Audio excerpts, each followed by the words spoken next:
欢迎来到新闻频道。当您订阅频道时，演员们会很高兴。谭松韵4月全面爆发，10年耿耿星河重逢，新剧连播热度封神。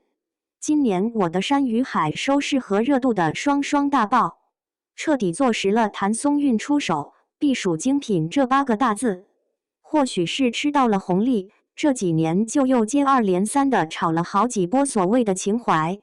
包括归路开端子川，但却没能延续当年震撼，反而各有各的尴尬，连带着内娱都被观众质疑为什么要消费青春。但无论粉丝是否清醒，谭松韵似乎铁了心要在去标签这条路上继续死磕，于是就有了4月份霸屏全网的连招出击。虽然前面的热搜各有各的套路，但对于他这次还是非常期待。尤其是在看到导演是百山，搭档还是演了陆星河之后，期待就更满了。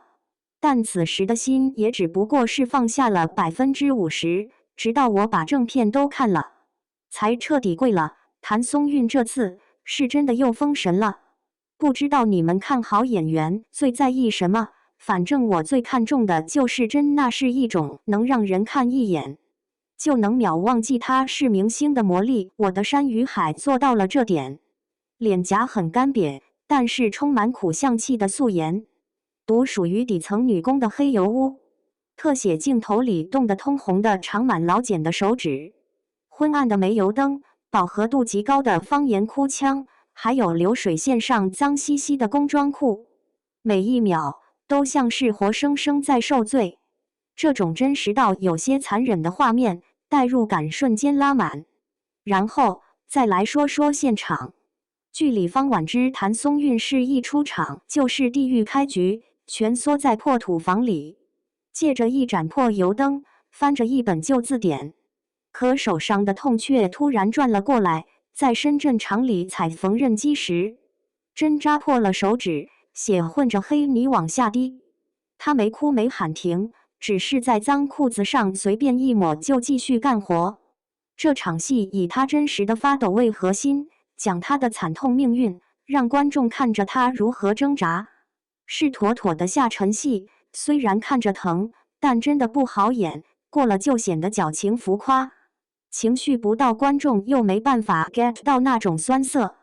但绝就绝在这场戏是由谭松韵来演，他身上自带一股子狠劲儿，眼神中写满了不服输，但同时又透着独属于那个年代的破碎与绝望，痛感也游刃有余，非常真实。手指被扎烂那一刻，毫不犹豫地继续踩，把底层女人的生猛和韧性体现得淋漓尽致。眼神里没有对镜头的讨好，只有对命运的死磕。导演喊卡的时候也不矫情，先是默默低头，浑身都写着真疼啊，看着都觉得心口被猛揪了一下。然而转头去演唱会站上舞台那一刻，不止全场观众难以置信，作为观众的我也瞪大了眼睛。这反差是真的看得人直起鸡皮疙瘩，精髓狠狠拿捏。除了演戏，同框的人也都贡献出了杀伤力极强的回忆杀。王立新完全就是陆星河本人，话筒一拿，声音微颤，一看就憋着泪，没人比他更懂这10年了。两人合唱的时候真的头皮发麻，一句我花了10年终于把你请来说出口，听着眼泪直接崩了。可转头唱到副歌改词的时候又是一副傲娇模样。还有刘昊然，真的不得不佩服这些剧组成员，明明人没来，但送个草莓蛋糕也是入木3分，他这缺席让人看着都心酸。除了这些剧中人之外，台下那些捂嘴哭的观众反应也好得不得了，把那种青春逝去的不甘演的那叫一个活灵活现。都说一个演员火不火需要几年沉淀时间，但我想说真有实力，一场戏就可以确定能不能封神了。谭松韵这次是真的彻底爆发了。